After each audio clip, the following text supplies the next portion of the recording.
हाँ, रैयत को भी यहाँ कहना है कि हम लोग इस जमीन को अगर हम लोग गवर्नमेंट को दिए हैं, अगर ग्रीन बैंक को दिए हैं, ग्रीन बैंक जो ग्रीन गोला था, हम लोग इसको जानते थे ग्रीन गोला, वो ग्रीन गोला का ज़मीन रैयत जो दिए थे वो रानी प्रयाग कुमारी दिए थे, लेकिन रैयत उनको नहीं दिया था।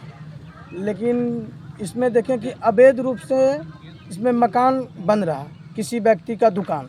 तो हमने जब इसको ग्रीन बैंक को जब सूचना दी अध्यक्ष को, तो बोला कि हम लोग के पास पैसा नहीं है, हम लोग इसको बनवा सकते हैं। तो ऐसा हम लोग जब इसको फिर समझें ग्रामीणों से, उस उपलक्ष्य में हम लोग एक बैठक रखें कि ये जब ग्रीन बैंक को रानी प्रयाग कुमारी दिए हुए हैं, रैयत नहीं उनको दिए हैं, तो जब ग्रीन बैंक को दिया है तो ये ग्रीन बैंक को अधिकार किसने दिया कि ये दूसरे को दुकान दे सकता है। इसी उद्देश्य से लेके हम लोग ग्राम करों में पूरा ग्रामीणों के साथ एक बैठक रखे हैं कि इनका उचित क्या होना चाहिए। ये अगर सरकारी प्लॉट है तो ये सरकारी योजना कुछ बनना चाहिए कि पूरा करोंवासी को, ये पूरा करों ग्रामवासी को काम आना चाहिए।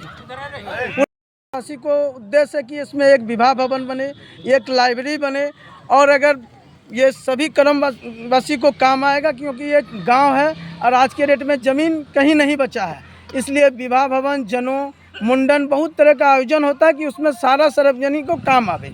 और वहाँ पर कम से कम 100 आदमी मछली बाज़ार लगाते हैं, वो उनका 100 आदमी का जीविका भी चलता है। अगर विवाह भवन भी बने तो पीछे बैक साइड भी उनका रास्ता है, आगे साइड से भी दुकान भी होना चाहिए कि उसमें 100 आदमी को साइड में लगा के बेच सके। और विवाह भवन का हम लोग का मांग है पूरा ग्रामवासी से। आप पर आरोप लगा कि आप 2 लाख की रंगदारी मांग रहे हैं और हम इसके विषय में हम कोई कुछ नहीं जानते हैं। हम इसके विषय में आधर आदमी, हमको एक आदमी बता रहा था कि जो दुकान लिए हैं कि आप इससे हट जाइए।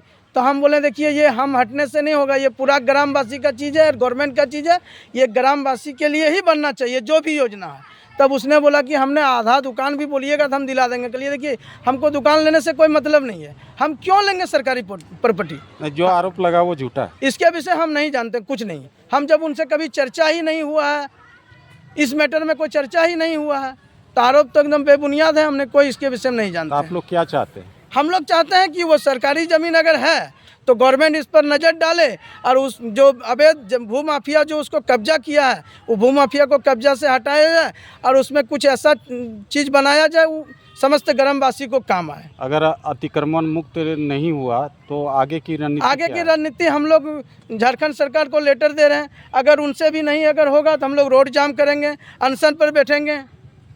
ये मेरा निर्णय है।